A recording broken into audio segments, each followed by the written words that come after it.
नमस्कार, न्यूज़ 24 देख रहे हैं आप। मैं हूं आपके साथ डॉक्टर मीना शर्मा। राजस्थान की राजनीति हर दिन आगे बढ़ रही है। केंद्र के नेताओं ने और खास करके केंद्रीय मंत्रियों ने राजस्थान को अब अपना घर बना लिया है।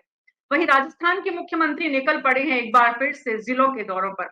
मधुसूदन मिस्त्री यहां पर जयपुर पहुंचे हुए हैं, कैंप लगाया उन्होंने और जिस तरह से पार्टी के लोगों से बातचीत कर रहे हैं, उससे तय है कि आने वाले दिनों में अब कांग्रेस भी ज्यादा तेजी मुस्तैदी दिखाती नजर आएगी। लेकिन इन सब के बीच आज आम आदमी पार्टी ने आम आदमी पार्टी दिल्ली के और पंजाब के मुख्यमंत्री आज जयपुर पहुंचे और राजधानी में पहुंचकर उन्होंने हुंकार लगाई। केजरीवाल गारंटी की बात की, गारंटी एजुकेशन की, गारंटी हेल्थ की और भी बहुत कुछ कहा अरविंद केजरीवाल ने। हालांकि जयपुर में, राजस्थान में अरविंद केजरीवाल के लिए कितनी जगह है, ये देखना होगा। आम आदमी पार्टी को राजस्थान की जनता कितना अपने दिल में बिठा पाती है और कितना वोट दे पाती है, ये भी वक्त बताएगा।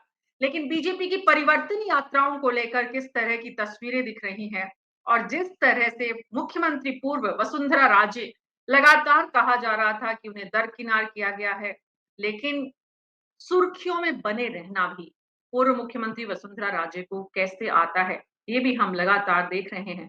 आज समझने की कोशिश करेंगे अगले 1 घंटे में कि आखिर राजस्थान की राजनीति किस दिशा में जा रही है। हमारे साथ वरिष्ठ मेहमानों का पैनल है। राजीव तिवारी जी वरिष्ठ पत्रकार, जगदीश शर्मा जी वरिष्ठ पत्रकार, संजय बियानी है जो कि आम आदमी पार्टी के कोषाध्यक्ष हैं राजस्थान में। आप सभी का बहुत-बहुत स्वागत है। बीजेपी और कांग्रेस के प्रवक्ता डॉक्टर प्रदीप चतुर्वेदी और ज्योति मिश्रा हमारे साथ कुछ ही देर में जुड़े हैं। शुरुआत में आज संजय बियानी जी आपसे ही करना चाहूंगी। संजय बियानी जी, आज कैसा रिस्पॉन्स रहा अरविंद केजरीवाल की जो टाउन हॉल कार्यक्रम आप लोगों ने आयोजित किया? कितनी बड़ी संख्या में लोग पहुंचे और ये जो गारंटी आपने दी है, मुख्यमंत्री ने जिस तरह से कहा है यहाँ पहुंचकर, दिल्ली के मुख्यमंत्री राजस्थान की भौगोलिक पृष्ठभूमि और राजस्थान की जनता का मिजाज भी समझते होंगे। देखिए मीना जी, एक ऐसा इंसान जिसने हिंदुस्तान के इतिहास में पिछले 70 साल में राष्ट्रीय पार्टी खड़ी कर दी है और दिल्ली के लोग और पंजाब के लोग इतना बेहद पसंद करते हैं और जो वादा किया वो काम पूरा करते हैं। देखिए, व्यवस्थाएं बदल गई है और उस बदली हुई व्यवस्था में एक पढ़े लिखे और एक मैच्योर और आज आधुनिक आदमी की जरूरत है और गारंटी देने की जरूरत है, वादे करने की जरूरत नहीं है। वादे तोड़े जाते हैं पर एक गारंटी शब्द पहली बार अरविंद केजरीवाल जी लेकर आए और जो गारंटी बोलते हैं वो गारंटी करके बताते हैं। 10 साल के अंदर उन्होंने जिस तरह से भारत में एक राष्ट्रीय पार्टी स्थापित की और जिस तरह से वो उन्होंने पॉलिटिक्स का पूरा सिनेरियो बदल के रख दिया है। आज आप दिल्ली में जाएंगे और मेरे को लगता है कि आपको सबसे बड़ा बदलाव जो करना होता है किसी भी पॉलिटिकल पार्टी को, वो है शिक्षा। लोग अगर ठीक से शिक्षित हो जाएंगे, वो खुद ही एम्प्लॉयड हो जाएंगे, पूरी व्यवस्था बदल जाएगी। पर हमारे सरकारी स्कूलों की हालत 70 साल के बाद में भी हमारे सरकारी स्कूलों पे भी शर्म आती है। 2.5 लाख करोड़ का बजट सरकार कहाँ लगा देती है, कितना पैसा करप्शन में चले जाता है। ये जितनी भी बड़ी रैलियां दिख रही है उन रैलियों के अंदर भीड़ जुटाई जाती है अपने प्रभाव से, लेकिन केजरीवाल जी ऐसी है जिनको लोग पसंद करके आते हैं। वो उनको ना तो उनके पास मनी है, ना उनके पास पैसा है, ना उनके पास पुराना इतिहास है। उसके बाद में जैसे आज रैली हुई तो उसमें लगभग 4,000 लोग का टाउन हॉल रैली में आना, क्योंकि पिछले 15 दिनों से उनकी व्यस्तता थी और एकदम से प्रोग्राम बना, पर उस छोटे से प्रोग्राम में इतनी अच्छी सफलता के साथ, इतने प्यार और मोहब्बत के साथ में केजरीवाल जी ने और मान साहब ने अपने काम को बताया और बताया कि जी, जो काम हम कर रहे हैं उसके बाद में हम आपके देखिए, पास आए। तो मुझे लग रहा है कि ये रैली काफी उत्साहजनक थी और जो उन्होंने गारंटी बताई पार्टी वो के मुख्यतः कार्यकर्ताओं में कितना उत्साह जगा पाए हैं। बहुत सारे ऐसे आप लोगों ने दफ्तर बनाए हैं जिनके अभी तक ताले नहीं खुले हैं आम आदमी पार्टी के। उन पर भी मैं आपसे बात करूंगी। संजय बियानी जी हमारे साथ 2 जी वरिष्ठ पत्रकार जुड़े हुए हैं। वो जी क्या सोचते हैं राजस्थान में आम आदमी पार्टी को लेकर? आप जिस तरह का उत्साह बता रहे हैं, जनता इस जी उत्साह का जवाब कैसे देगी और जनता में क्या वाकई में आप लोग उत्साह भरने में कामयाब होंगे या हो रहे हैं? जगदीश शर्मा जी, आम आदमी पार्टी की क्या स्थिति देखते हैं आप? देखिए मीना जी, आम आदमी पार्टी में जहाँ तक जैसे बियानी जी जिक्र कर रहे हैं बड़ी उपलब्धि है उनकी ये तो कि उन्होंने 8-9 साल में जो है एक पार्टी खड़ी कर दी है, 2 स्टेट्स में गवर्नमेंट बना ली है और 2 स्टेट्स में गवर्नमेंट चलाना, जिसमें खासकर एक कैपिटल स्टेट है इस देश की, उसके अंदर सरकार बना लेना बड़ी उपलब्धि है। लेकिन वो बड़ी उपलब्धि ये भी है आम आदमी पार्टी की कि वो जो कुछ बोलते हैं उसका होता अंश भर है, बहुत कम नजर आता है। जैसे कि दिल्ली के पानी के और मेडिकल और ये 2 उन्होंने सब्जेक्ट लिए थे, एजुकेशन और मेडिकल हेल्थ। तो वो दोनों सब्जेक्टों में विचित्र-विचित्र घटनाक्रम देखने सुनने को मिलता रहा हमको।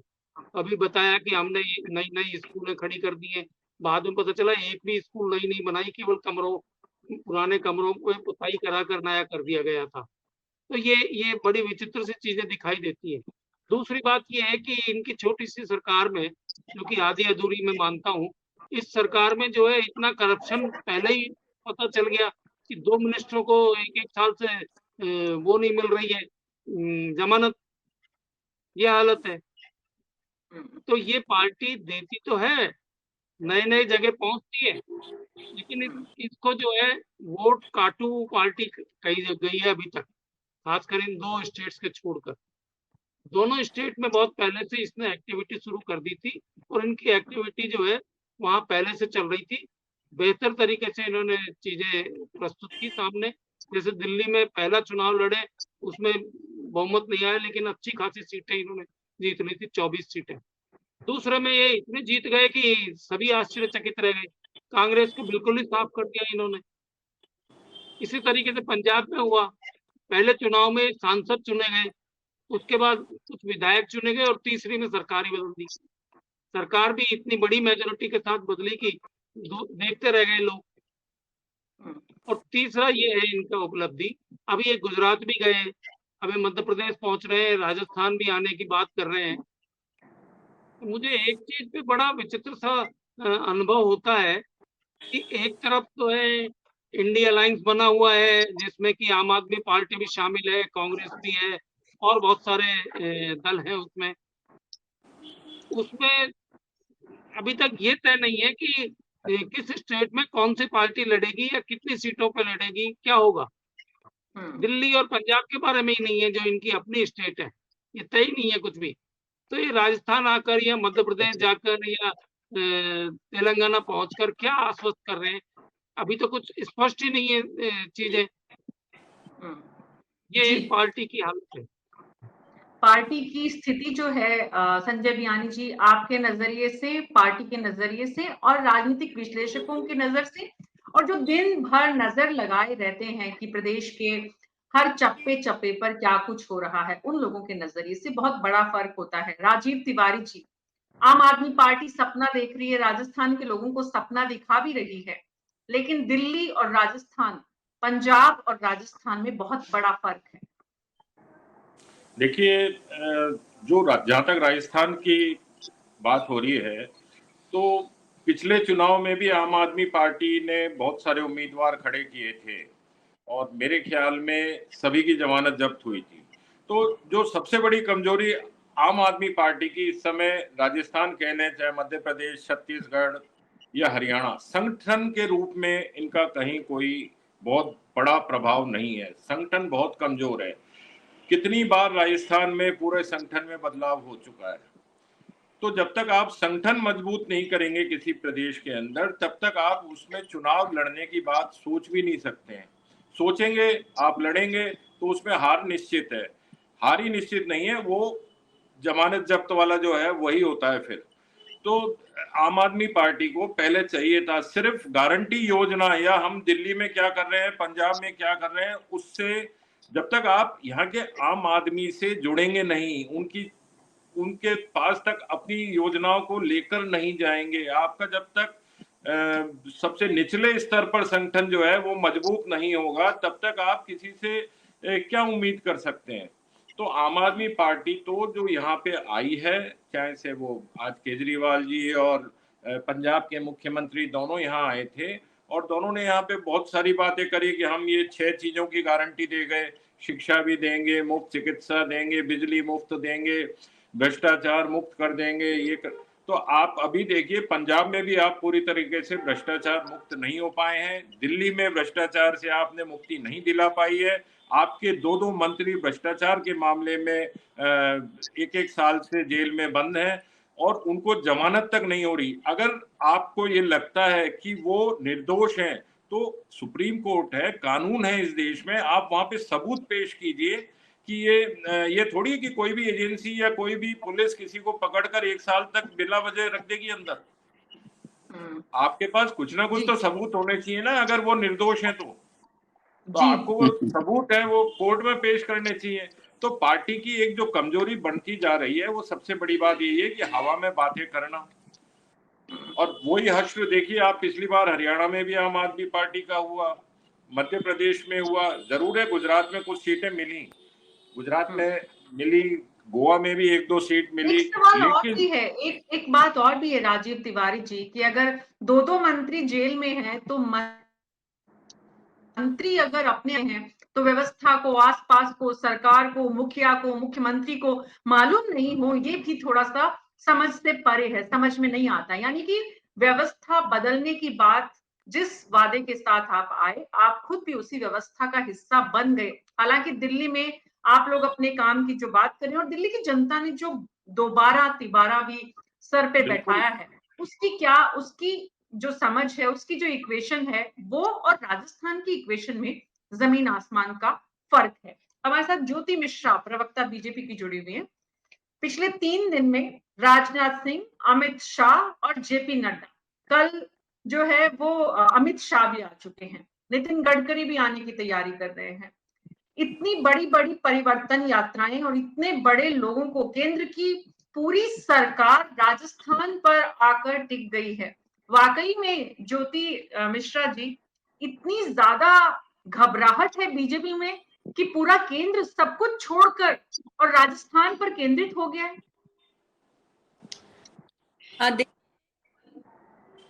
सत्ता जो है भारतीय जनता पार्टी के लिए सेवा का माध्यम। भारतीय जनता पार्टी की विचारधारा ही यही है कि हम सत्ता प्राप्ति करेंगे। हर एक राजनीतिक दल सत्ता प्राप्ति करना चाहती है, लेकिन हमारा माध्यम सत्ता जरूर है, हम सेवा के लिए आए हैं। यहाँ हमने, जनता चूंकि इतनी परेशान हो चुकी है राजस्थान की, आप हर रोज देखेंगे, चाहे न्यूज़पेपर देखें, आप न्यूज खोलें, चैनल पे देखें, जनता परेशान है। रोज अपराध की घटनाएं घट रही हैं, अराजकता पूरी तरह से राजस्थान में फैल। तो हम जनता की आवाज बनकर, जनता हमारे साथ है और हम जनता के साथ हैं, हम परिवर्तन यात्रा निकाल रहे हैं। और इस परिवर्तन यात्रा के माध्यम से हम सरकार को भी बताना चाह रहे हैं और जनता की आवाज बनकर यह बताना चाह रहे हैं कि राजस्थान को बचाना है तो कांग्रेस को भगाना है। इस तरह से हम राजस्थान में इसलिए परिवर्तन यात्रा ही निकाले हैं कि राजस्थान में परिवर्तन चाहिए। परिवर्तन राजस्थान के लिए बहुत बहुत महत्वपूर्ण है। अब मेरा सवाल परिवर्तन यात्रा पर आपत्ति या परिवर्तन यात्रा क्यों निकाली जा रही है, इस पर नहीं था। मेरा सवाल ये था कि परिवर्तन यात्राओं के लिए केंद्र के मंत्री अपना सारा काम छोड़कर राजस्थान में समय दे रहे हैं। इसका मतलब राजस्थान को लेकर वाकई में कोई आला कमान में, सीनियर लीडरशिप में, बीजेपी में चिंता है। पॉइंट पे आ रही हूँ।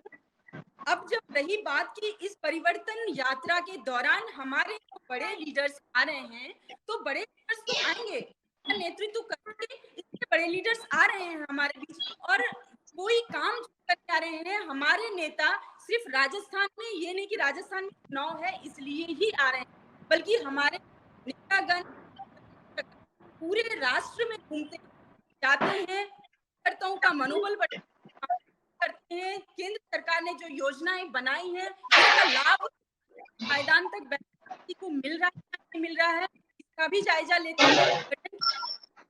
हमारे वो परिवारवाद की पार्टी नहीं है कि एक परिवार का व्यक्ति बैठा बैठा किसी से ऑर्डर कर दिया कि ये होना चाहिए और वही होगा। हमारे सभी लीडर्स सभी जगह पूरे देश में जाते, जनता तक पहुंचते हैं, वहां की जो जरूरतें हैं, जो संगठन को मार्गदर्शन है, वो सभी लीडर मिलकर निर्णय लेते हैं और निर्णय तक जी ज्योति मिश्रा जी, बात ये है कि अगर अगर पूरे 5 साल जब आपकी सरकार है केंद्र में और राज्यों में जब चुनाव है, तो पूरे 5 साल केंद्रीय मंत्री, केंद्रीय नेतृत्व इन चुनावों में ही व्यस्त रहता है, इससे अंदाजा लगाया जा सकता है कि सरकार पर कितना ध्यान, कितना समय दिया जा सकता है। ये बात सिर्फ बीजेपी और केंद्र की सरकार पर नहीं, उतनी ही राज्य के मुख्यमंत्री अशोक गहलोत, बाकायदा केंद्र में पीआईबी है, सूचना एवं प्रसारण मंत्रालय है, सरकार की योजनाओं को जनता तक पहुंचाने के लिए प्रचार तंत्र बना हुआ है, आईटी सेल बने हुए हैं, उसके बाद भी खुद मंत्रियों को जाना पड़ता है। केंद्र में मंत्री, प्रधानमंत्री, यहाँ पर राज्य में मुख्यमंत्री फिर से निकल चुके हैं डॉक्टर प्रदीप चतुर्वेदी। अब वो ओलंपिक जो स्टेट ओलंपिक है, ग्रामीण ओलंपिक है, उसके जरिए लोगों तक पहुंच रहे हैं, लोगों के बीच जा रहे हैं। तो मुख्यमंत्री भी कहीं ना कहीं पूरी सचिवालय और जयपुर और सब कुछ छोड़कर लोगों के बीच पहुंच रहे हैं कि बस किसी तरह से सत्ता में वापसी हो, वोट मिले। क्या ये वाकई में सही है कि राज्य के मुख्यमंत्री जो है वो हर जिले की यात्रा पर एक बार फिर से निकल गए? इससे पहले भी वो कर चुके। मधुसूदन मिस्त्री जी जयपुर में हैं और मुख्यमंत्री जी बाहर हैं। डॉक्टर प्रदीप चतुर्वेदी, अपना ऑडियो ऑन करिए। जी जी जी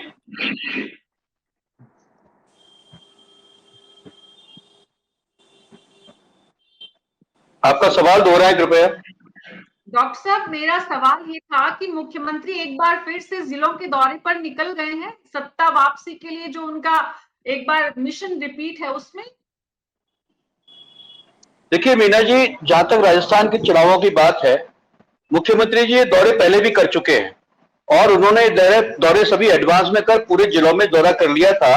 और कांग्रेस की नजर से, सरकार की नजर से देखते हुए उन्होंने दौरे इसलिए किए थे कि सरकार ने जो नई योजनाएं लागू की उनके बारे में उनका फीडबैक लेने के लिए उन्होंने संपर्क किया।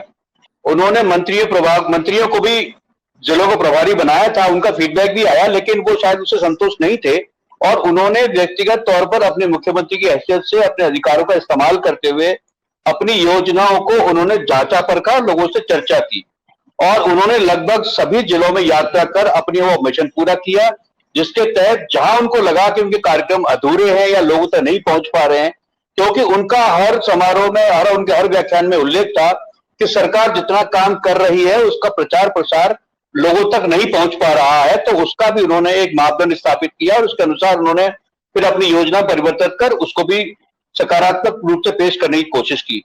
जहां तक अभी दोबारा जो जाने की बात है, उसमें परिवर्तन यात्रा का जो भाजपा ने एक रणनीति बनाई है और चारों जिलों से आने की बात है, तो मेरे को लगता है कि उन्होंने अपनी योजना को इस वृहत रूप से देखते हुए कि जिस तरह का प्रभाव ये लोग छोड़ने की कोशिश कर रहे हैं, हालांकि इनके इस प्रयास में कुछ सामूहिक प्रयास नजर नहीं आ रहा है, क्योंकि इसमें जो प्रादेशिक नेतृत्व है उसको उलझा तो दिया गया है, लेकिन उसके प्रभाव को और उसके जो संपर्क सूत्र है उनको स्थापित करने का भाजपा केंद्रीय नेतृत्व उसमें उनका इंटरेस्ट नहीं है।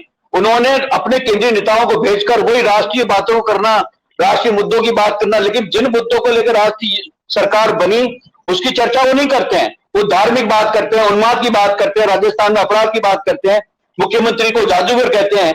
मतलब लोगों का ध्यान योजनाओं का विकास में या योजनाओं के रूप में वो किस तरह से प्रदेश का विकास कर सकते हैं उसकी बात नहीं कर रहे हैं। वो राज्य सरकार के कार्यकलापों पर, मुख्यमंत्री के आचरण पर, हमारे प्रदेश की कार्यकारिणी को लेकर प्रदेश संगठन में जो बात हो रही है उसको लेकर राजनीति की बात कर रहे हैं। तो समझ में नहीं आता है केंद्रीय नेतृत्व के जो मंत्री यहाँ भेजे जा रहे हैं उनका आखिर दृष्टिकोण क्या है, उनका उद्देश्य क्या है, ये समझ से बाहर है और प्रदेश नेताओं को उनके साथ उलझा दिया गया है। वे सभी इन 4 परिवर्तन यात्राओं को जो स्थापित करना चाहते हैं उससे किसी का मूल उद्देश्य नहीं हो रहा है, सिर्फ अपनी ताकत का एहसास कराने का प्रयास वो अपने अपने क्षेत्रों में करने का प्रयास कर रहे हैं। तो एक राजनीतिक प्रतिद्वंदता उन क्षेत्रीय नेताओं के बीच फैला दी गई है, तो उसमें पार्टी का राजनीतिक दृष्टिकोण पूरा नहीं हो रहा है, लेकिन पार्टी के इस प्रादेशिक नेतृत्व को उलझाकर अपना केंद्रीय नेतृत्व प्रभाव जो छोड़ रहा है और अपने केंद्रीय नेतृत्व के जो भरोसे के मंत्री हैं उनको यहाँ भेजकर इस माहौल को अपने नेतृत्व में लाने का प्रयास कर रहा है। डॉक्टर प्रदीप चतुर्वेदी, आपको नहीं लगता कि यहाँ पर केंद्रीय मंत्री आ रहे हैं और राज्य के सभी जो विपक्ष के नेता से लेकर राज्य के पार्टी के अध्यक्ष से लेकर तमाम जो लीडरशिप है वो साथ खड़ी है? यहाँ पर मंच पर बड़ी संख्या में नेता नजर आते हैं, आपके मुख्यमंत्री अकेले दिखते हैं, उनके आसपास ज्यादा से ज्यादा गोविंद डोटासरा या उनके 2-3 प्रिय जो मंत्री हैं, जो उनकी कोर टीम में है, उनके अलावा कोई नजर नहीं आता है। आपको नहीं लगता कि ग्रामीण ओलंपिक में खिलाड़ियों के साथ पहुंचकर किसी से हाथ मिलाकर उनके साथ सेल्फी लेकर मुख्यमंत्री जो ये प्रयास कर रहे हैं, ये प्रयास खाली मुख्यमंत्री अकेले नहीं पड़ जाएंगे? जिस तरह की तस्वीर इस वक्त राजस्थान में दिख रही है कि एक अकेले अशोक गहलोत राजस्थान में सरकार रिपीट करने की कोशिश कर रहे हैं। क्योंकि हम सरकार में है मीना जी, हम सरकार में, और ये मुख्यमंत्री अशोक गहलोत हैं और पूरे हमारे केंद्रीय नेतृत्व ने प्रदेश की सारी बागडोर मुख्यमंत्री अशोक गहलोत और प्रदेश संगठन अध्यक्ष गोविंद डोटासरा को सौंपी हुई है। उनको निर्देश मिल रहे हैं, उसके अनुसार वो अपना कार्यक्रम जारी कर रहे हैं। क्योंकि हम सरकार में हैं तो सरकार के प्रति जवाबदेही में उनका काम है जवाब देना, लोगों को अपनी योजनाओं के बारे में बताना। क्योंकि हम सरकार में 5 साल रहे हैं तो सरकार में मुख्यमंत्री की जिम्मेदारी है कि वे लोगों को अपनी प्रगतिशील योजनाओं और भावी कार्रवाई के बारे में लोगों से बातचीत करें, तो कर रहे हैं। हमारा नेतृत्व कांग्रेस में अशोक गहलोत और डोटासरा कर रहे हैं, संगठन और सरकार दोनों मिलकर चुनावी तैयारी कर रहे हैं। इसलिए हमारी नैतिक जिम्मेदारी है कि हम अपनी योजना को लेकर आगे बढ़ें और आने वाले चुनावों की रूपरेखा तैयार करें। उसके साथ साथ हम आने वाले चुनावों में तैयारी कर लोगों के सामने जाएं और अपनी सरकार को बनाने का फिर प्रयास करें। कैसे दौर में आ गए हैं हम कि 9 साल के कामकाज का ब्यौरा प्रधानमंत्री को देना पड़ता है। सभी सांसदों को इस ड्यूटी पर लगाते हैं कि हमने जो काम किया है वो जनता तक पहुंचाए। काम जनता के लिए किया है और जनता को अगर उसका फायदा हुआ है तो चाहे वो राज्य के मुख्यमंत्री ने किया हो या चाहे देश के प्रधानमंत्री ने किया हो, और जिस तरफ से होता है, यानी राज्य के स्तर पे काम होता है या जनता केंद्र के स्तर पे ये काम हुआ है, क्या इसे वाकई में जनता के लिए समझना इतना मुश्किल है जगदीश शर्मा जी, कि मुख्यमंत्री को खुद मैदान में उतरना पड़ रहा है कि उन्होंने क्या किया है ये बताने के लिए? देखिए मीना जी, अब चुनाव में मात्र केवल 1.5 महीना रहा है। एक तरीके से जो नोटिफिकेशन होगा वो अगले महीने के शुरू में, उसके बाद चुनाव की प्रक्रिया शुरू हो जाएगी। लेकिन उससे पहले जो सत्ताधारी दल है उसको तो अपनी तरफ से ये सब कुछ करना ही है। उसको बताना पड़ेगा कि 5 साल में उन्होंने क्या किया है। उधर केंद्र की सरकार जो है 9 साल का अपना चिट्ठा खोल के यहाँ जा रही है, जैसा कि आप भी बता रहे हैं। तो राजस्थान में 5 साल तक कांग्रेस की सरकार थी, मुख्यमंत्री अशोक गहलोत ने तीसरी बार इस सरकार को चलाया है और बहुत ही लोक लुभावन योजनाओं को सामने लाकर वो पब्लिक के मैदान में आए हैं। तो अब वो फीडबैक भी तो निश्चित लेंगे कि भाई अब क्या हुआ, कहाँ तक पहुंचा। जो इनकम्बेंसी फैक्टर होता है एक चलती हुई सरकार के प्रति नाराजगी जो लोगों में आ जाती है, वो सस्टेन कर रहा है या खत्म हो गया है, या उसका क्या हिसाब किताब है, कितना है। लोग नाराज तो नहीं है, नाराज हैं तो कितने हैं, वो उनको कैसे अपन ठीक कर सकते हैं, कैसे मना सकते हैं, ये सब जानकारी खुद मुख्यमंत्री एक मंत्री के तौर पर भी खुद लेते रहते हैं और वो इसलिए चाहते हैं। उन्होंने अभी एक बहुत बड़ा कैंपेन हाथ में ले रखा है, ग्रामीण ओलंपिक, उसके बाद शहरी भी होंगे। अभी ग्रामीण ओलंपिक में क्या है कि हर गांव में टीमें बना दी हैं, उन चुनिंदा खेल छांटे गए हैं 5-6, उन 5-6 खेलों में जो टीमें बन जाएंगी, उन टीमों के बीच में खेल प्रतियोगिताएं होंगी।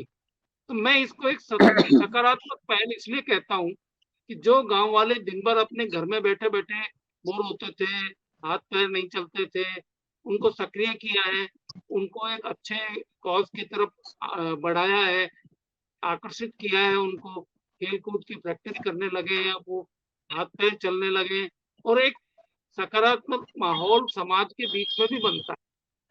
जब खेल के लिए एक साथ पूरा गांव इकट्ठा होता है तो एक सकारात्मक माहौल बनता है, एक दूसरे से वैमनस्य की जो कारण है वो दूर होते हैं इससे।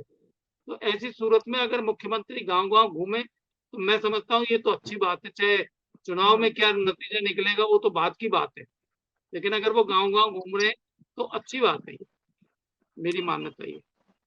जी, बात ये है कि मुख्यमंत्री अकेले गांव-गांव में घूमकर क्या पूरा चुनाव अपने पक्ष में कर लेंगे? कांग्रेस की बाकी कैबिनेट और कांग्रेस के बाकी लोग, कांग्रेस के विधायक, कांग्रेस के नेता, पार्टी के वर्कर, मेरा सवाल ये था कि जहां बीजेपी ने, जिस तरह से डॉक्टर प्रदीप चतुर्वेदी ने कहा था जहां बीजेपी ने अपनी पूरी ताकत जो है वो ग्राउंड पर लगा दी है। भले ही वसुंधरा राजे को उन्होंने उस तरह से जिम्मेदारी नहीं दी, लेकिन फिर भी वसुंधरा राजे हर समय साथ नजर आ रही है। ऐसे में मुख्यमंत्री का अकेले इस तरह से प्रचार प्रसार के लिए जाना और बीजेपी का पूरी ताकत सामूहिक रूप से लगाना, क्या वाकई में काम कर पाएगा मुख्यमंत्री अशोक गहलोत के पक्ष में, जगदीश शर्मा जी? देखिए मीना जी, राजस्थान में भारतीय जनता पार्टी अपोजिशन में है। 5 साल से इंतजार कर रही है कि हमें कुछ सत्ता में कहीं भागीदारी मिले या हम कुछ कर पाए। ये सारा इंतजार का टाइम था। और इस समय पार्टी के अंदर जो है कई बड़े नेताओं के बीच में मुख्यमंत्री के पद को लेकर या केवल चुनाव तक चेहरे को लेकर ही एक स्पर्धात्मक वातावरण बना हुआ था। ये भी था कि भाई 2 दफे की चीफ मिनिस्टर वसुंधरा राजे को इस बार भी मुख्यमंत्री पद का चेहरा बनाएंगे कि नहीं, या क्या होगा।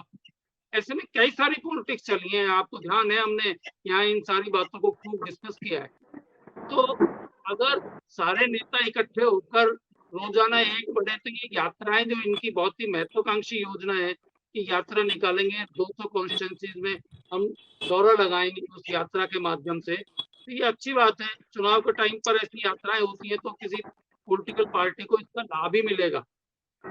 अब ये यात्राएं यदि असफल होती है, विफल रह पाती है अपना जो उनका, जैसे कि एक दफा आपने चर्चा की थी, इसके साथ उनके साथ जो मत पत्र और सुझाव पत्र लेने के लिए डाक भी चलेगी साथ में, जहाँ पर कि लोकल योजनाओं का, लोकल समस्याओं का विवरण जो लोग देंगे, जो आम आदमी अपनी समस्याओं की जानकारी उनको देंगे, वो वहाँ डिस्ट्रिक्ट लेवल और तहसील लेवल के घोषणा पत्र बनाएंगे, संकल्प पत्र बनाएंगे कि ये काम हमको करने हैं। ये बात अपन पहले कर चुके हैं। तो कहने का मतलब ये है कि ये तो विपक्ष की पार्टी है, इसको तो सारा धूम धड़ाके के साथ सामने आना ही पड़ेगा।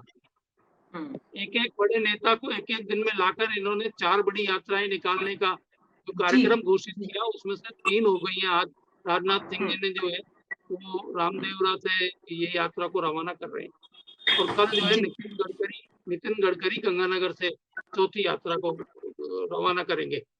कहने का मतलब ये है कि इनको तो शो करना है, अभी से टेम्पो खड़ा करना है, एक वातावरण बनाना है कि हमें किस माहौल बनाने के लिए केंद्रीय नेताओं का यहाँ जमावड़ा, और उससे कितना संदेश दे पाते हैं। संजय बियानी जी। मैडम दूसरी तरफ चीफ मिनिस्टर गहलोत जो है वो एक आध आदमी को लेकर चलेंगे, क्योंकि उन्होंने दौरा खूब लगा लिया है। अभी थोड़े दिन पहले ही उन्होंने राहत शिविर नाम की एक चीज चलाई थी, जहाँ जगह जगह उन्होंने राहत शिविरों में खुद पहुंचकर ये जायजा लिया था कि उनकी स्कीमों का लाभ लोग ले रहे हैं, नहीं ले रहे हैं, कितने प्रतिशत ले पा रहे हैं, ये सारी चीजें उन्होंने खुद की। तो बाकी मंत्रियों को उन्होंने कह दिया अपने अपने इलाकों में जाइए और वहाँ वातावरण बनाइए चुनाव का, लोगों की समस्याओं को सुनिए और उनको दूर करिए। तो ये वातावरण तो चुनाव को ध्यान में रखकर इस तरह का बनेगा ही बनेगा। और मैं समझता हूँ मुख्यमंत्री को ज्यादा नेताओं को लेकर चलने की कोई आवश्यकता नहीं है, वो अकेले सक्षम है, और एक आध नेता अगर उनके साथ रहते हैं तो काफी। जी संजय बियानी जी, एक तरफ मुख्यमंत्री है, दूसरी तरफ बीजेपी की सामूहिक नेतृत्व है, बड़ी लीडरशिप है। आपके यहाँ पर आम आदमी पार्टी आज जिस तरह से अरविंद केजरीवाल यहाँ पर ऐलान करके गए हैं, आने वाले दिनों में किस तरह की तैयारी है आपकी, किस स्ट्रैटेजी पे, किस रणनीति पे, कैसे लोगों तक पहुंचेंगे, गांव दूर दराज तक? मीना जी, मैं पहले जो मेरे सीनियर रिपोर्टर्स है, पत्रकार, वरिष्ठ पत्रकार जगदीश जी और राजीव जी को बताना चाहूंगा कि एक देखिए 10 साल के अंदर एक एजुकेशन का जो मॉडल दिया है उसे हमें एक्सेप्ट करना पड़ेगा। मैं इस टीवी पे आपको डिबेट कर सकता हूँ, आपको बोल सकता हूँ, आप सर्वे करके देख लीजिए। दिल्ली का 100 में से 90 आदमी इस मॉडल की सराहना करता है, और मैं खुद व्यक्तिगत जाकर देख कर आया हूँ। तो एजुकेशन में रंग पुताने से कभी एजुकेशन नहीं होती। बिल चाहिए, इच्छा शक्ति चाहिए, आपके इंटेंशन चाहिए, और वो जब तक इंटेंशन नहीं आएगी और हम सिर्फ बिल्डिंग और ऊपर का काम करेंगे तब तक बदलाव नहीं आ सकता। तो मैं चाहूंगा कि जगदीश जी और राजीव जी एक बार दिल्ली जाएं और खुद व्यक्तिगत जाकर देखें और फिर उसके बाद में कमेंट करें कि वहां की जो एक मिनट में पहले मैं अपनी बात कर लूं। मैं आपके बीच में नहीं बोला था, मैं आपके बीच में नहीं बोला था। पहले मेरी बात पूरी कर दूं। मैं मेरी पहले पूरी बात। आपकी एक मिनट संजय जी, आपकी जानकारी के लिए मैं बता दूं कि राजीव तिवारी जी और जगदीश शर्मा जी बहुत वरिष्ठ संपादक रहे हैं और बहुत पर मैं आपको अगर आप वरिष्ठ, मैं भी पूरे इत्मीनान से बोल रहा हूँ आपको ये बात कि आप एक सर्वे करके इसका मालूम करिए कि दिल्ली में वो मॉडल काम, क्योंकि ऐसे अब्सर्डली अगर आप सीनियर है तो इसका ये मतलब नहीं है कि आप कुछ भी बोल देंगे। मैं आज आपको दावे के साथ कह रहा हूँ, आप कल अपने टीवी पे सर्वे करिए और पता लगाइए कि दिल्ली में एजुकेशन में बदलाव आया या नहीं आया। संजय बियानी जी प्लीज। मैम, वरिष्ठता का ये मतलब नहीं है कि आप जो बोल देंगे हम सुन लेंगे। कोई भी यहाँ पर कुछ भी नहीं बोलता है। एक अच्छा, प्लीज दूसरी बात एक बार, न्यूज 24 चैनल पर हम सबसे पहली कोशिश ये करते हैं कि हमारे सम्मानित जो भी मेहमान चर्चा में शामिल हो रहे हैं वो तार्किक बात करें, तथ्यों पर बात करें और व्यवहारिकता के मापदंड कहाँ कितने खरे पर मैम ये तथ्यों पर आधारित बात नहीं है, ये सिर्फ बोली गई बात है। प्लीज मेरी बात सुनिए संजय बियानी जी, आप अपना पक्ष रखिए, अपनी पार्टी की अच्छी बातें जरूर बताइए। आपकी पार्टी में बहुत कुछ ऐसा है जो बाकी लोगों की जानकारी नहीं है, इसीलिए तो आपको बुलाया गया है। तो आप वो रखिए, लेकिन आप किसी को भी गाइड मैम देखिए, डिबेट का मतलब यही है कि मैं आपसे कन्विंस हूँ, आपसे नहीं हूँ। इसका मैं ये मतलब नहीं है कि हम जो आप बोल रहे हैं हम सुन लें। हम इसका डिबेट का मतलब है कि हम आपस में जो बात रिकंसाइल करें। दूसरी बात मैं कहना चाहूंगा कि जैसे आपने कहा कि गहलोत साहब अकेले लगे हुए हैं, मेरे को लगता है कि पूरी पॉलिटिक्स जो है एक व्यक्ति पर केंद्रित होती जा रही है। चाहे केंद्र की पॉलिटिक्स देखो, चाहे स्टेट की पॉलिटिक्स देखो, एक टीम स्पिरिट है ही नहीं किसी पार्टी के अंदर। अनुशासन नाम की कोई चीज नहीं है किसी भी पार्टी के अंदर। या तो डिक्टेटरशिप हो गई है या फिर अनुशासनहीनता हो गई है। आप अगर आप देखिए आज मैं विद्याधर नगर में रह रहा हूँ और विद्याधर नगर में एक बहुत बड़ा स्टेडियम बनाया हुआ है। यहाँ पे हम लोगों ने जाति पाति में देश को कैसे बांट दिया, मैंने इससे पहले 20 साल में कभी नहीं देखा कि कभी जाट सम्मेलन हो रहा है, कभी राजपूत सम्मेलन हो रहा है, कभी वैश्य सम्मेलन हो रहा है, कभी माली समाज का सम्मेलन हो रहा है। हम समाज को तोड़ रहे हैं इस समय। जरूरत विकास की है, डेवलपमेंट की है, शिक्षा की है, रोजगार की है। हम राजस्थान में एग्जाम तक नहीं करा पाए ढंग से और पूरा यूथ इस बात से परेशान है। एक नए प्रोस्पेक्टिव की जरूरत है, एक नई सोच की जरूरत है और मुझे लगता है इसके लिए एक बड़ा बदलाव मांगता है आज देश। और इसलिए पंजाब में आप देखेंगे कितनी बेहद ऐसे नहीं आए, उनको कुछ उनकी पॉलिसीज को लोगों ने सराहा है। दिल्ली में 3 बार सरकार यूं ही नहीं बनी है। दिल्ली में पूरा देश का आदमी रहता है और दिल्ली में तो बीजेपी काम नहीं करने दे रही है। आप अच्छे से जानते हैं कि वहां पे जो है सरकार को डिसीजन नहीं लेने दिया जा रहा है, ब्यूरोक्रेसी पे लगाम नहीं लगाने दिया जा रहा है, एक चुनी हुई सरकार को रोका जा रहा है। तो मैं कहना चाहता हूं कि इन सब के ऊपर जनता देख रही है इन सब चीजों को और वो एक बड़े बदलाव की तरफ देख रही है। मैं ये बताना चाहूंगा बड़ी विनम्रता के साथ कि 10 साल की जो पार्टी है उसका मुकाबला है 70 साल के वरिष्ठ पार्टियों से। कुछ समय लगेगा लेकिन मेरा को पूरा विश्वास है जैसे हमने 10 साल के अंदर 2 स्टेट में सरकार बनाई है, ये देश एक बड़े बदलाव की तरफ बढ़ रहा है और दोनों ही सरकार के काम को अच्छे से देखा जा रहा है और एक नए विकल्प को तलाशा जा रहा है। राजस्थान में आपका प्लान क्या है? देखिए मैम, आज उस प्लान के लिए ही यहाँ पर आज ये सभा रखी गई थी और केजरीवाल जी और भगवत मान हमारे देश के 2 बड़े जो स्टेट है उनके मुख्यमंत्री यहाँ आए थे। उन्होंने अपनी 5 बातें रखी थी और मुझे लगता है राजस्थान की भी 5 बातें बहुत जायज है। आज राजस्थान की सबसे जरूरी चीज है पानी की उपलब्धता और क्वालिटी पानी की अवेलेबिलिटी। आज राजस्थान की समस्या है पावर कट, इलेक्ट्रिसिटी, बिजली की गारंटी।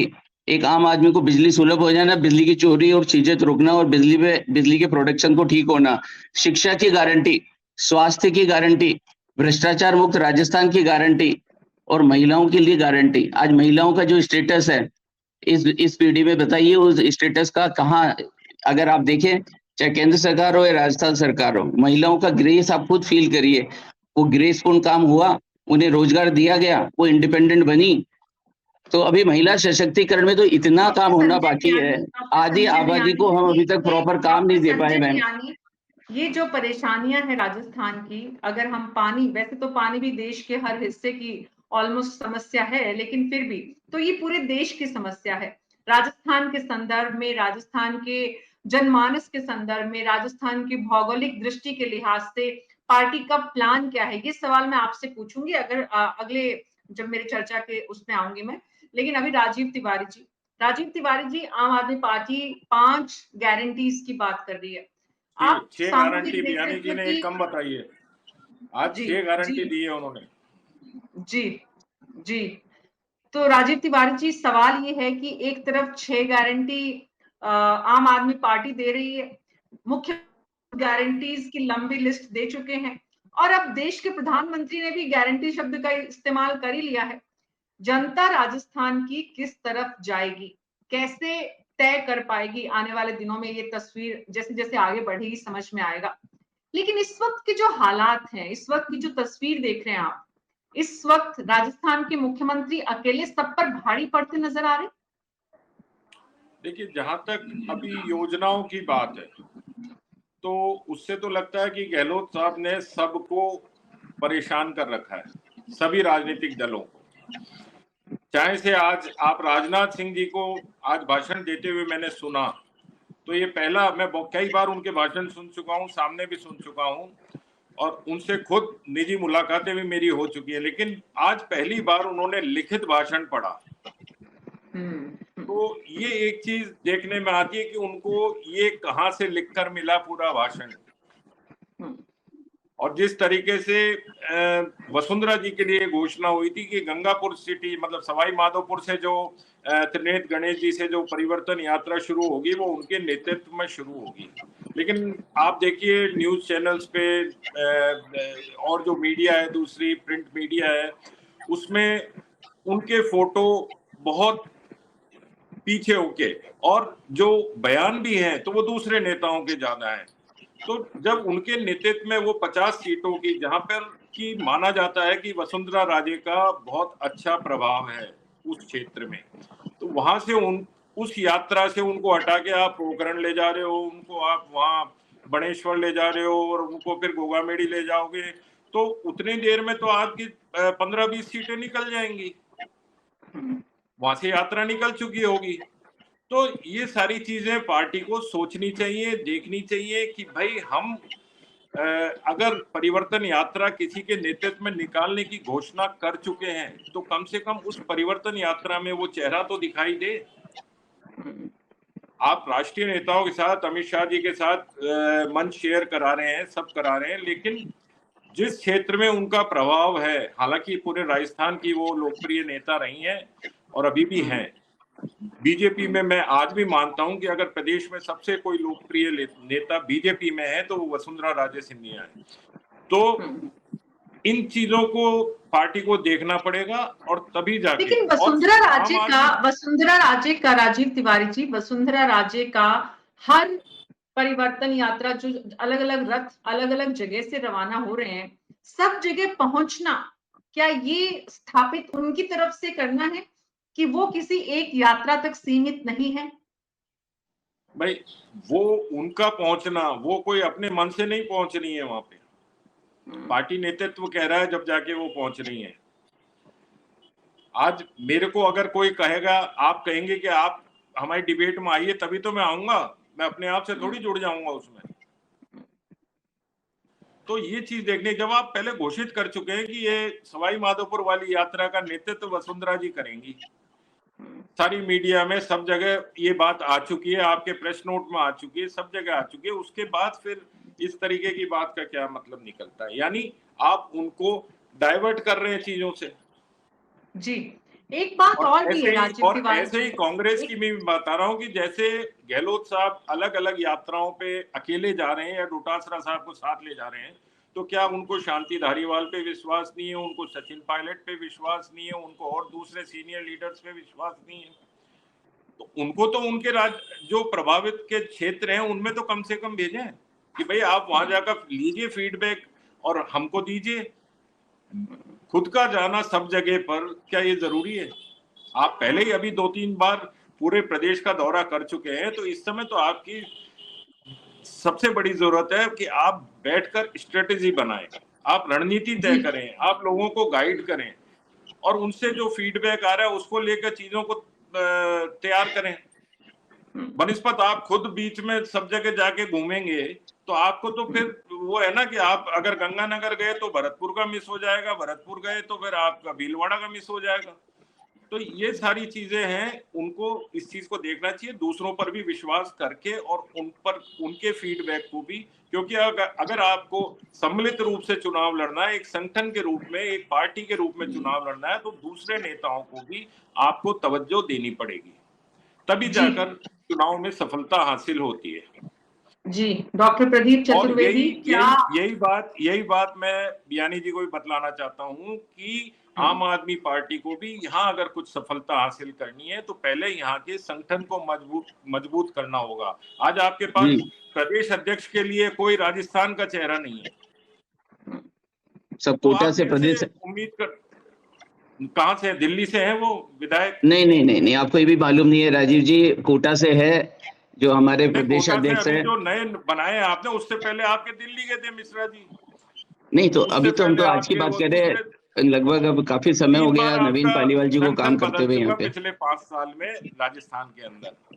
तो आप पहले संगठन मजबूत कीजिए, उसके बाद चुनाव की बात कीजिए, और हो सकता है 1.5-2 महीने में पब्लिक के बीच में आप अपनी योजनाएं लेके जाएं, घोषणाएं लेके जाएं, उससे कुछ असर हो जाए, लेकिन एक संगठन के रूप में जो राजनीति की पहली जरूरत दिल्ली की घोषणाओं के दम पर राजस्थान में चुनाव, या दिल्ली के काम के दम पर राजस्थान में चुनाव जीतना कितना मुमकिन है।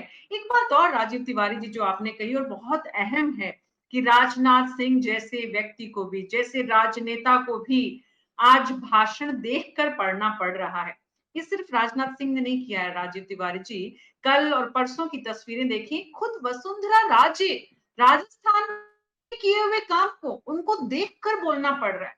उन्होंने पिछले 2 दिनों में जिस तरह के भाषण दिए हैं, लगातार उनकी आंखें नीचे थी। राजेंद्र राठौड़ तक कागज लेकर साथ में गए, लेकिन वसुंधरा राजे, जिनको मैंने पिछले लंबे समय से, जब से राजस्थान की राजनीति में है, उनके भाषण, उनकी ओजस्विता और उनकी जो समय के साथ, वक्त के साथ, जिस जगह पर वो जहां पर है, वहां के लोगों को कनेक्ट करने की जो उनकी एबिलिटी थी, कहीं ना कहीं वो भी मिस नजर आ रही है इस वक्त। कॉन्फिडेंस जो है एक उनका, क्योंकि इतना उन्हें कागज का सहारा इससे पहले कभी लेते हुए मैंने तो कम से कम नहीं देखा है।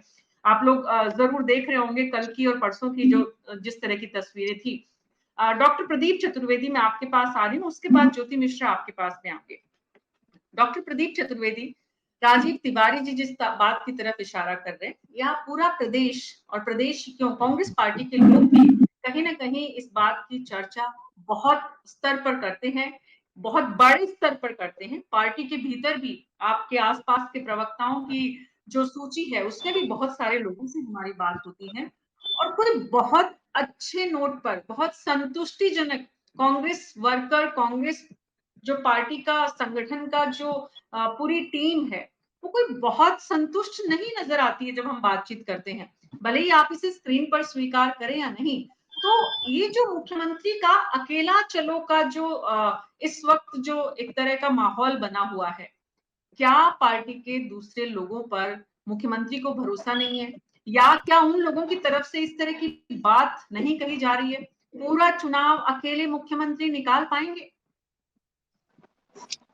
मीना जी, इस बहस में राजीव भाई ने बहुत बड़ी बात अभी की है। उन्होंने कहा है कि वसुंधरा, मैं इसको संदर्भ लेना चाहता हूं, राजीव जी जो भी कहा है, उन्होंने बड़ी महत्वपूर्ण बात कही है। उन्होंने कहा है कि वसुंधरा राजे को चारों परिवर्तन यात्राओं में साथ रखा जा रहा है, और वही महिला जो मुख्यमंत्री रही है, वो आप देखें इनकी सभी परिवर्तन यात्राओं में अपनी सरकार द्वारा किए गए इनिशिएटिव्स और अपने काम की बात कर रही है।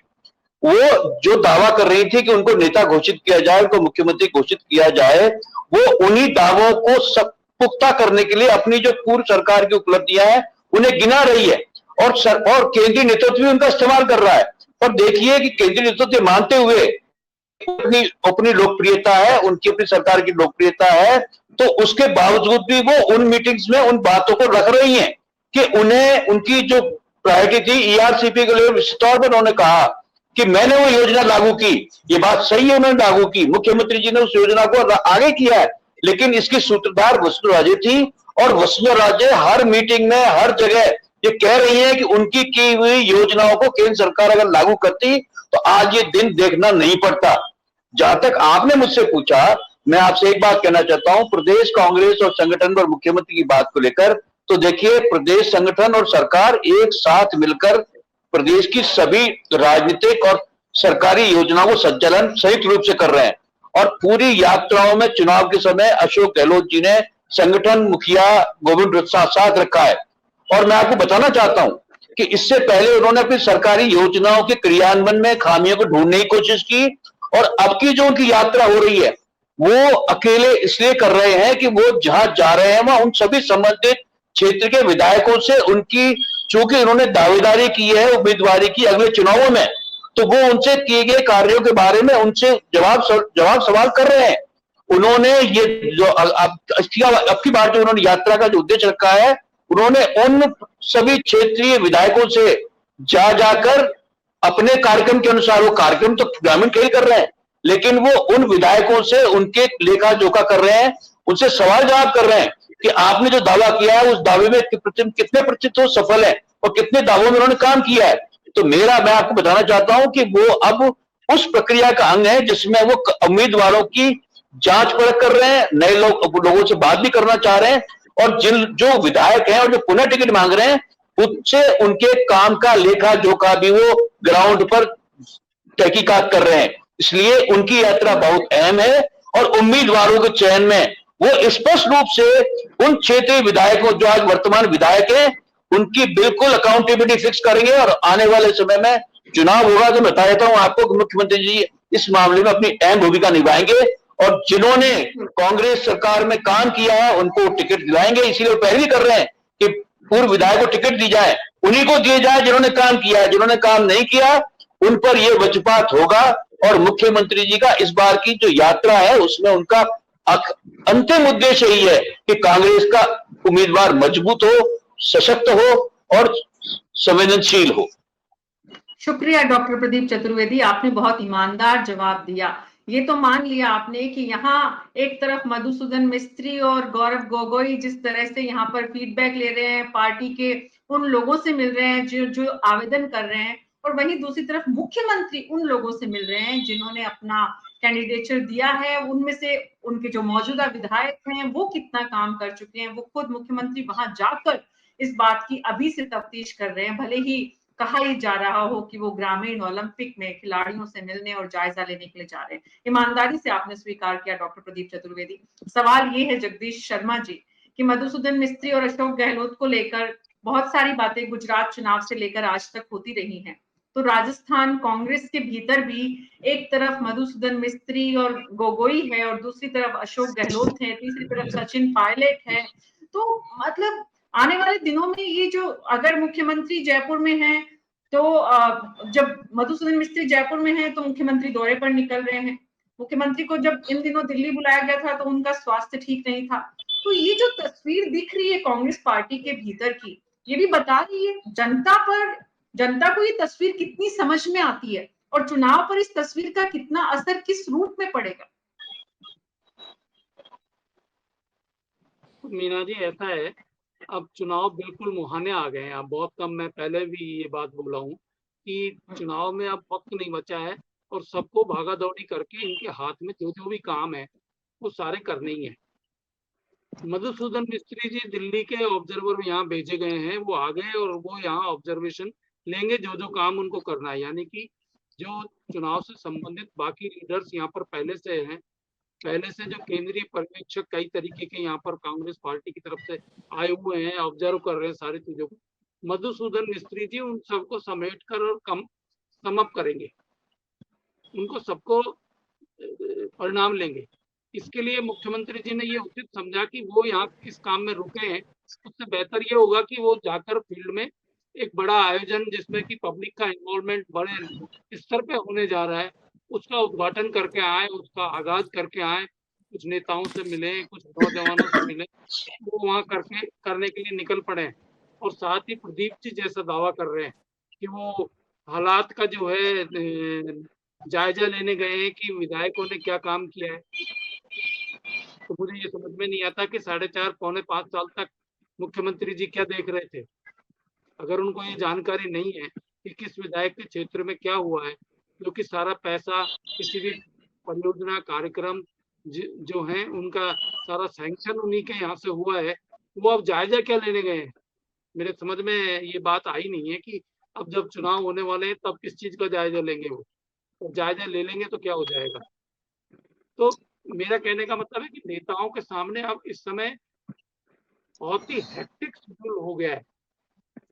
और आपको ध्यान है, पिछले दिनों मैंने एक कांग्रेस नेता की टिप्पणी सुनी थी, उन्होंने कहा कि हमारे लिए तो कुछ छोड़ा ही नहीं, भारतीय जनता पार्टी ने देश में जितने भी हेलीकॉप्टर हैं सबको बुक कर लिया। वो बुक किस लिए हुए हैं? क्योंकि सबको एक जगह से दूसरी जगह जाना है, तीसरी जगह जाना है। अभी चुनाव की चूंकि घोषणा नहीं हुई है और आचार संहिता भी लागू नहीं है, इसलिए मुख्यमंत्री के तौर पे मुख्यमंत्री सरकार के हेलीकॉप्टर और छोटे विमान का उपयोग कर सकते हैं। जाते हैं एक सरकारी काम के लिए, लेकिन दिन भर पॉलिटिकल सब्जेक्ट पर निकालते हैं, लगाते हैं, देखते हैं। तो वो चाहे भारतीय जनता पार्टी हो चाहे कांग्रेस हो, दोनों को एक्टिव रहना ही पड़ेगा, दोनों को भगदड़ मचानी ही पड़ेगी। अब ये यहाँ राजस्थान में चूंकि किसी को अभी तक चीफ मिनिस्टर का फेस नहीं बनाया है, इसलिए 4 अलग अलग नेताओं से 4 यात्राओं का उद्घाटन करवा, हरी झंडी दिखाकर एक तरीके से उद्घाटन, और फिर उनको राजस्थान की जो समस्याएं हैं या राजस्थान में इनकी पिछली सरकार ने क्या काम किया है उसका ब्यौरा रखना पड़ता है। तो उसके लिए उनको कागज से पढ़े बिना, चाहे चीफ मिनिस्टर खुद ही क्यों नहीं हो, उनको भी ये याद नहीं रहेगा कि कितना काम कैसे कैसे हुआ है, क्या हो।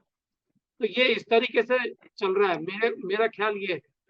लेकिन अगर केंद्रीय नेताओं की बात करें जो इतने सीनियर लीडर हैं कि चारों के चारों प्राइम मिनिस्टर बनने लायक है, इतने बड़े नेता हैं, इनको तो अंगुलियों पर होना चाहिए कि क्या क्या उनकी सरकार ने किया है, देश में इसका क्या फर्क पड़ा है, क्या भागीदारी रही है, कितना पैसा खर्च हुआ है, और लोगों की जिंदगी, खासकर गरीब लोगों की जिंदगी में इससे क्या बदलाव आने वाला है, ये सारा देखने का, उसके लिए कागज पढ़ने की मैं समझता हूँ जरूरत नहीं है। अगर इतना भी नहीं है तो फिर इनको शक्ल दिखाने आने की भी कोई जरूरत नहीं है मेरे हिसाब से। जी बिल्कुल बिल्कुल। और ज्योति जोशी जी हमारे साथ जुड़ी हुई थी। ज्योति जोशी जी मुझे नजर नहीं आ रही है, कुछ तकनीकी परेशानी है। मैं ज्योति जोशी के पास जाना चाहूंगी, उससे पहले डॉक्टर संजय बियानी, आपने एक और बात कही और जो हमारे पैनलिस्ट बैठे हुए हैं वो भी इस बात को जरूर गौर करेंगे कि आपने कहा कि व्यक्तिवाद पर राजनीति आकर टिक गई है, नरेंद्र मोदी, अशोक गहलोत या कुछ और नाम। आपके यहाँ पर व्यक्तिवाद दोनों प्रमुख राजनीतिक दलों से ज्यादा नहीं है? देखिए, सबसे पहले जब तक हम जाति नहीं बल्कि आदमी की पहचान उसके काबिलियत से नहीं करेंगे, तब तक मुझे नहीं लगता हम डेवलपमेंट की तरफ बढ़ेंगे।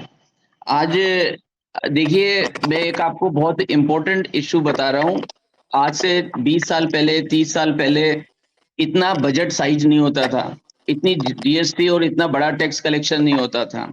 आज शायद ही कोई पब्लिक को इस बात का एहसास भी होगा, बहुत कम लोगों को इस बात का एहसास होगा कि सब कुछ इकोनॉमिक्स हो गया है, सब कुछ पैसा हो गया है, सब कुछ नौकरियां हो गई है, सब कुछ आर्थिक संपन्नता हो गई है।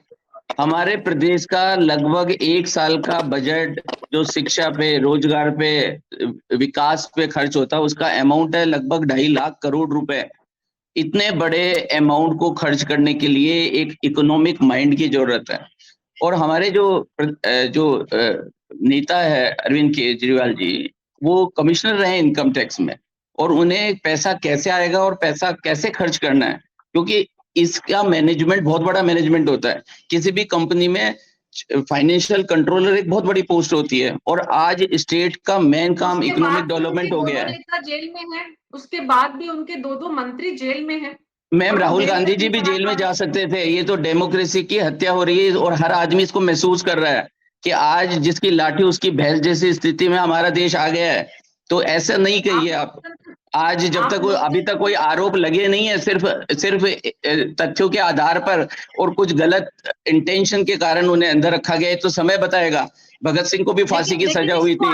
इसको आंदोलन नहीं बनाया जा रहा, इसको मूवमेंट नहीं बनाया जा रहा कि हम कौन होते? पब्लिक बनाएगी मैम, मूवमेंट तो पब्लिक बनाएगी इसको। क्या हो रही है, हमने कभी नहीं सुना कि आपकी पार्टी ने इसको लेकर कोई बड़ा आंदोलन किया हो कि भाई हमारे नेताओं को आपने, हमारे मंत्रियों को आपने गलत ढंग से जेल में डाला हुआ है, वो अन्यायपूर्ण है। पार्टी का कोई इस पर बहुत मैम बड़ा कोई आंदोलन, कोई स्टैंड, कोई नजर ही नहीं आता है।